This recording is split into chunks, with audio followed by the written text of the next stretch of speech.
Chapter 6. Predictions and Possibilities.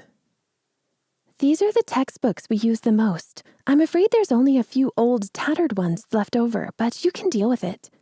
Leda's less than sympathetic words as she scoured the library shelves came from inside a rather large bookshelf, where her head had disappeared in search of a missing page.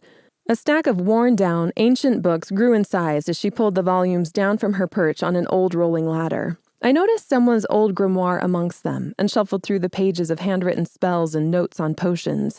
Grimoires were my favorite. I loved learning what magic the original owner knew, what secrets and spells they passed on, like a magical diary. The library was made up of 2 floors of books, with a short walkway ringing the second floor, accessible only by a twirling, rickety staircase. Hazy murals covered the ceiling, coated in a film of dust. It smelled musty, like old paper and ink. A few second-years sat around the fire, bent over rolls of parchment. They gazed at me every now and then, but looked away before I could make eye contact. It was a droll celebrity status I had attained my first night here. They looked, but never spoke. While I found it easy to ignore for the most part, their constant stares and whispers were quietly unnerving. "Thanks for your help," I said. "Don't thank me yet," Leda replied, reappearing with a poof of dust and the lost paper in hand. "We haven't even started catching you up." I eyed the books. Mr. Gulliver's Guide to Potions sat on top of Topography of the Central Network.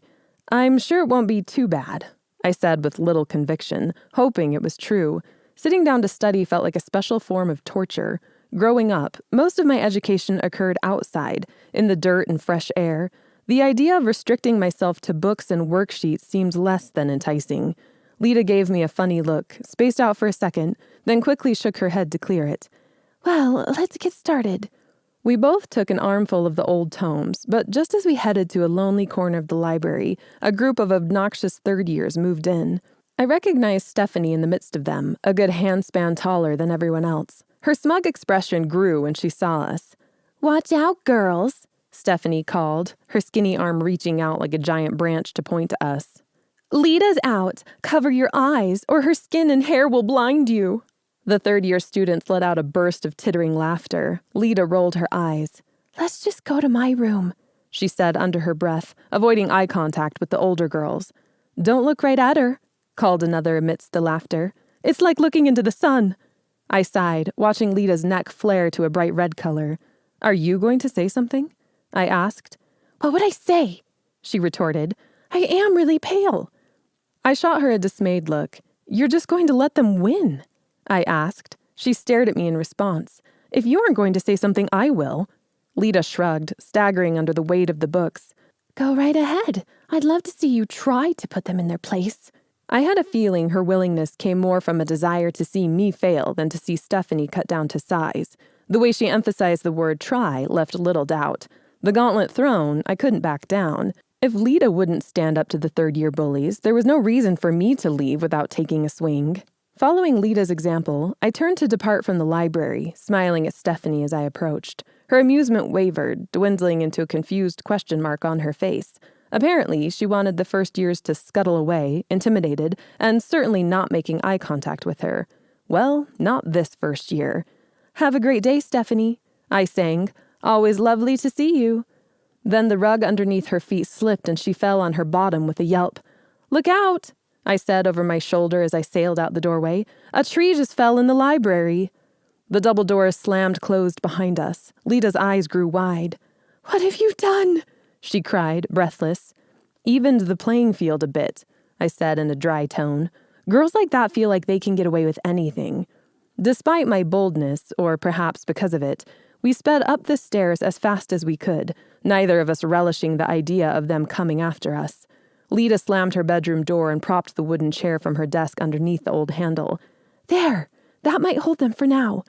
I had my doubts but didn't voice them. A chair wouldn't stop third-years on the rampage.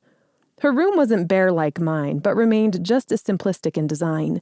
A worn homemade quilt covered her bed, a few history books littered the windowsill, and the recent edition of the news scroll Chatham Chatterer lay open on the floor. Leda kicked it to the side with her toe and unloaded all her books on the bed.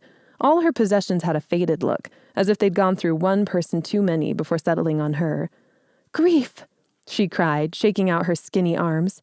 Those stairs are awful with a load of books. I can't wait until we learn levitation, and I can float them up. I'm too skinny for stuff like that. I carefully set my own armful beside hers, shaking out my arms as if they ached too, hoping she didn't notice my poor show. The long-sleeved uniform didn't show it, but all my training and running with Papa had left me unusually strong for a girl. Finding the books took longer than I thought, she said, casting an eye on the clock. We don't have very long. I can at least show you where we are in each subject. She sat on the edge of her bed as I gathered the books, pulling a new one out of the middle of one pile. The Natural Laws of Alcara and Their Magical Application, a study of the physical world and how magic works.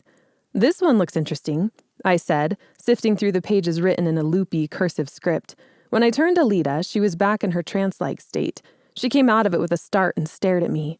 You already know how to do this, don't you? Do what? Leda grabbed the nearest book and pushed it onto my lap. Basic incantations and their everyday use. I met her gaze. I don't know what you're talking about. Do a levitating spell. No. Leda grabbed the feather quill and held it out. I know you can. Levitate the feather. How do you know I can? An uncomfortable prickling feeling climbed up my spine. We just barely met.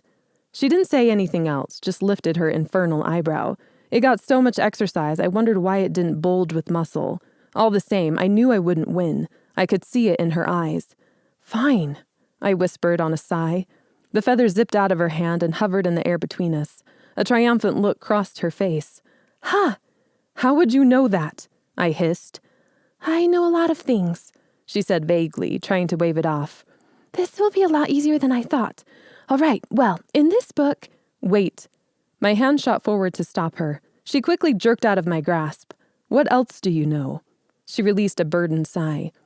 Look, I just said it as a guess. The way you looked at the book seemed like you had seen them before.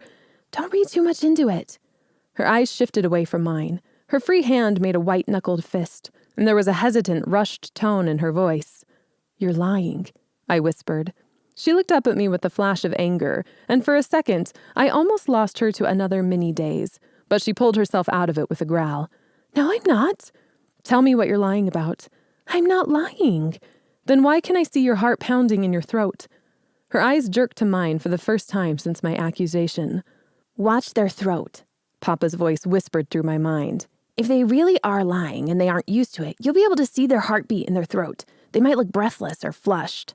Fine, Leda said, slapping her book shut. You want to know more? I'll tell you what I know. I know that you're scared. I know your grandmother is very sick and could die at any moment. I know that you look like your mother and dream about your father at night. I know that your family has a curse that ties you to Miss Mabel and... She stopped with a nervous breath, her steam dying like a kettle taken out of the fire. My heart beat so loud in my chest that I almost didn't hear her finish. I pushed off the bed and turned my back to her, trying to hide my fear. Sorry, she whispered. I heard the wince in her voice. I should have handled that better. I don't really have friends except for Camille. So I've heard, I muttered, pressing a hand to my chest. I hadn't felt this kind of heart-fluttering panic in a long time, and it was hard to get it under control. Look, I'm not going to sell your life story for money, all right? No one would want it. You're not that exciting. Except for the Miss Mabel part. You'd probably get a few headlines in the Chatham Chatterer if they knew that your teacher held a curse over you. Pretty horrific, by the way. Poor stroke of luck for you. Her droll tone and bad attempt at rectifying the situation were half-hearted and pathetic. I turned around to find her face screwed up in a grimace. I know you have a lot of questions, she said in a rush when I opened my mouth. I'll explain myself, okay? I sat on the end of the bed, but farther away this time. Go ahead. She let out a frustrated breath. I'm not sure where to start, she murmured. Start with how you know that much about me. Because I'm alive. My forehead ruffled in confusion, and she readjusted, shoving the books away from her with a sharp movement. I perceive things before they happen that normal witches can't. It's an involuntary function of my mind.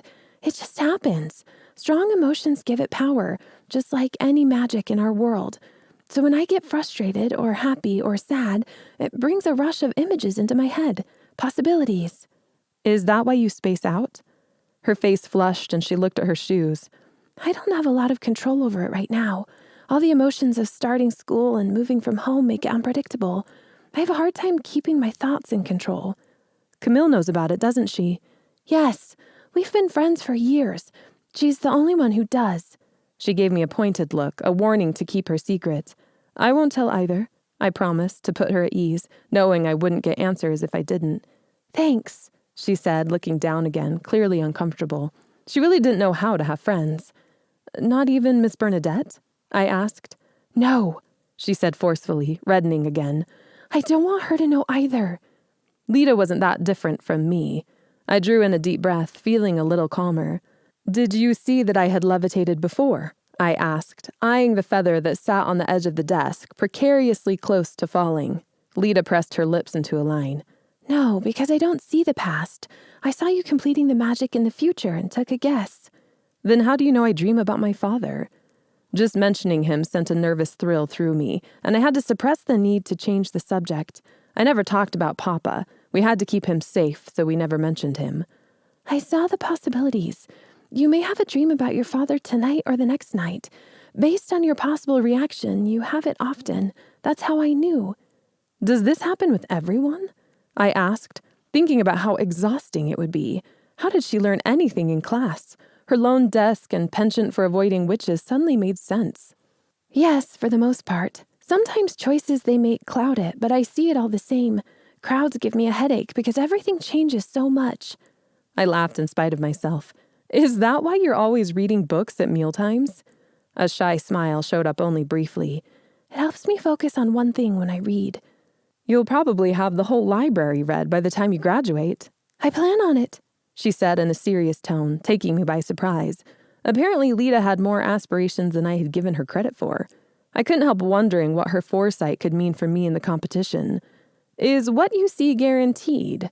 I hope she didn't hear the edge in my tone. When it's in the very near future, Leda shrugged, leaning back against the wall, stretching out legs covered with the thick white stockings that enslaved us all. I mean, within minutes, then what I see is pretty certain.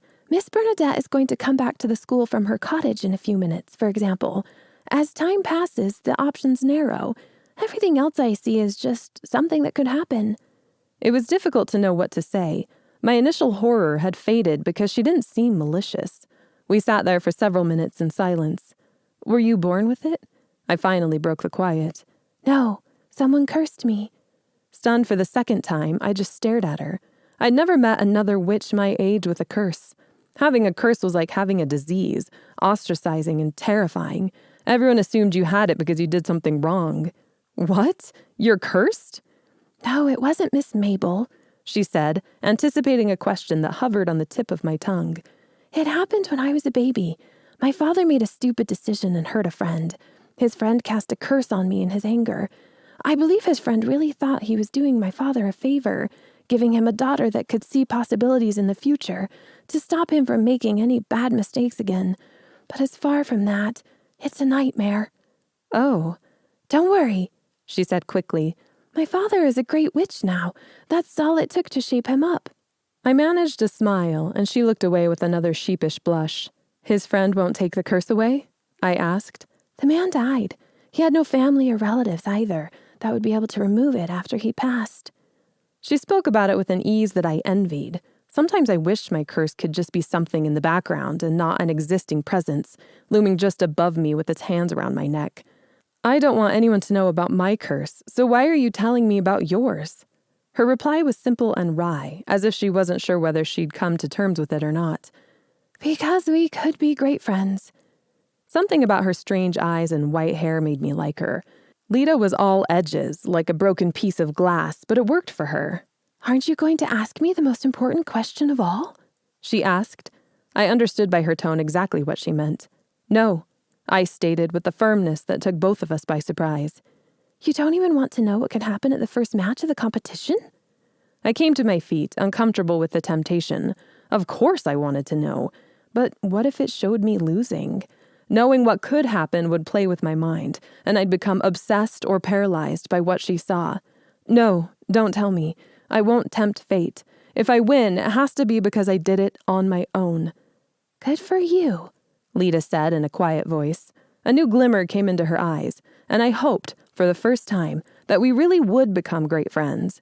A knock came at the door, surprising both of us. Miss Bernadette, Leda murmured. She went to the door and pulled the chair away. Come in. The door creaked open, revealing Miss Bernadette's warm brown eyes and heart-shaped face.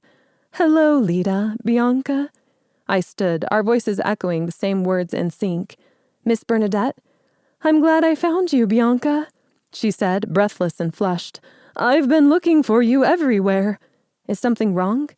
"Miss Mabel moved the time of the match." My stomach dropped, already guessing what she was about to say. "It's tonight.